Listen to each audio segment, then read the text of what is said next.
নমস্কার বন্ধুরা, PNR training institute and placement service private লিমিটেডের তরফ থেকে আজকে আরেকজন দাদাভাই আজকে জয়েনিং করলো এসিকোজ অ্যাটেন্ডেন্ট কাম ওভিএইচএস ডিপার্টমেন্টে। তো আজকে সর্বপ্রথম যোগাযোগ করবো। দাদাভাই, আপনি কোথা থেকে এসেছেন? আমি নদিয়া জেলার কৃষ্ণনগর শহর। নদিয়া জেলার কৃষ্ণনগর থেকে এসেছেন, তাই তো? আচ্ছা, আপনি পিএনআর ট্রেনিং ইনস্টিটিউটের যে এই গ্রুপের সঙ্গে যোগাযোগ পেলেন, এই গ্রুপটার সাথে যোগাযোগ পেলেন কিভাবে? এটা আমি অনেকদিন ধরে এটা ইউটিউবে আপনাদের যে চ্যানেলটা ইউটিউব চ্যানেল দেখেছেন এবং গ্রুপে আমি অনেকদিন ধরে অ্যাড ছিলাম। আচ্ছা, সেখানে ভিডিওগুলো দেখেছি, আমার ভালো লেগেছে। আচ্ছা, আপনাকে আজকে এখানে আসার জন্য কেউ জোর করেছে? না, আমি স্বেচ্ছায় আপনার কাজের প্রতি ভিডিওগুলো যে অ্যাডভার্টাইজমেন্টগুলো যে হোয়াটসঅ্যাপ গ্রুপ থেকে ইউটিউব চ্যানেল ফেসবুক পেজে দেখেছেন, সেখান থেকে দেখে কি আপনার হোয়াটসঅ্যাপ রিসার্চ হয়েছে? হ্যাঁ, এত মানুষ জয়েন করছে, তাদের দেখে ইন্সপায়ার হয়েছে বলে আপনি এসেছেন। আচ্ছা, আপনি এই কাজে আসার আগে এই কাজের সম্বন্ধে কোথাও কি জানকারি করেছেন, মানে কোনো খোঁজ খবর নিয়েছেন এই কাজের সম্বন্ধে?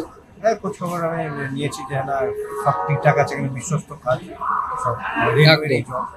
কারণ দেখুন, আজকে এই কাজ দেওয়ার নাম করে অনেক এজেন্সি আগে থেকে টাকা পয়সা নিয়ে ফ্রডবাজি করে বেড়াচ্ছে, ঠিক আছে? তো ওই সব প্রতারকদের পাল্লায় পড়বেন না। আজকে আপনাকে এখানে আসার জন্য আপনার আগে থেকে কোনো রকম টাকা পয়সা কিছু চেয়েছে? না। আপনি কি কোনো টাকা পয়সা কিছু দিয়েছেন? না, কোথাও কিছু নিজে থেকে, নিজের মনে স্বইচ্ছা নিজে থেকে এসেছেন, তাই তো? ভালো বিষয়। তা আপনার আজকে আসার পরে পিএনআর গ্রুপ থেকে যে সমস্ত জিনিসগুলো দেওয়া হয়, যে ড্রেস আপগুলো দেওয়া হয়, সেই ড্রেস আপ ড্রেস সেগুলো পেয়েছেন সমস্ত কিছু? আপনি দেখান একটু সমস্ত জিনিস যেগুলো দেয় সেগুলো তুমি পেয়েছো। এই কাজ করতে গেলে যেই জিনিসগুলো তোমার জানা দরকার সেই জিনিসগুলো তোমাকে বলেছি, তুমি সব ক্লিয়ার হতে পেরেছো? তোমার সেই ট্রেনিং হয়েছে, সব বুঝতে পেরেছো, তুমি কাজ করতে কোনো সমস্যা নিশ্চয়ই হওয়ার কথা না। আচ্ছা, ভালো কথা। কিন্তু কাজের জন্য কোনো ফিস লাগে না। ট্রেনিং যেখানে হয়, ট্রেনিং এর জন্য একটা ফিস লাগে, ঠিক আছে? কমই হোক বা বেশি হোক। তা আজকে যে তুমি যে এখানে যে পেমেন্টটা ফিসটা দিয়েছো, সেটা যে পিএনআর গ্রুপকে যে তুমি যে ট্রেনিং ফিসটা দিয়েছো, সেটা কি তোমার নিজের মনে স্বইচ্ছে সরকারে ভালোবেসে দিয়েছো? দিয়েছো তো? আচ্ছা, তোমার কোনো মন দিয়ে তুমি কাজটা নিজের মন থেকে নিশ্চয়ই করবে তো? তুমি আজকে যেখানে জয়েনিং হওয়ার পরে পিএনআর ট্রেনিং ইনস্টিটিউট তুমি নিজে থেকে কি বলবে, তুমি একটু বলো। অসংখ্য ধন্যবাদ কাজটা পাওয়ার জন্য।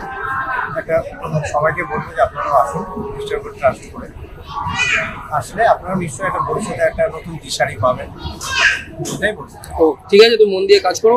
আর হ্যাঁ, একটা কথা বলে দিই, কাজ কিন্তু তুমি কোনোদিন নিজে থেকে ছেড়ে আসবে না, কারণ এই কাজ কিন্তু পাওয়া খুব কষ্টের ব্যাপার। আজকে পশ্চিমবাংলায় যে কাজের অবস্থা, ছেড়ে এলে কোনো কাজ পাওয়া যায় না। এই কাজ কিন্তু ছেড়ে আসবে না। তোমার নিজের ইচ্ছা যদি তুমি কাজ ছেড়ে চলে আসো, তার রেসপন্সিবিলিটি কিন্তু কেউ নেবে না আজকে সেই পশ্চিমবঙ্গের মার্কেটে। কিন্তু কোম্পানির কোনো ভুলের দোষে যদি তোমার চাকরি চলে যায়, তোমার নিজের কোনো অপরাধ না করে যদি কোম্পানির সামান্য কিছু ভুলের দোষে তোমার যদি চাকরি চলে যায়, পিএনআর গ্রুপ তোমাকে নেক্সট টাইম আবার একটা কাজের অপরচুনিটি দেবে।